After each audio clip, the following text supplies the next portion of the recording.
Oui, il est scandaleux qu'il soit emprisonné. Il est scandaleux que son avocat n'ait pas le droit d'entrer en Algérie.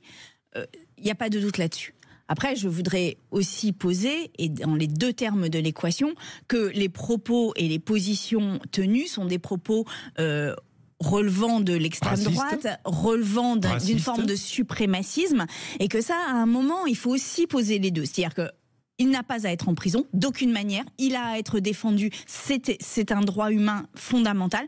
Pour autant, rappelons quand même que ça n'est pas non plus un ange dans ses positions et que le suprémacisme, c'est quand même l'idée qu'il y a des civilisations qui sont supérieures aux autres et que c'est précisément ce qui va nous emmener dans le chaos.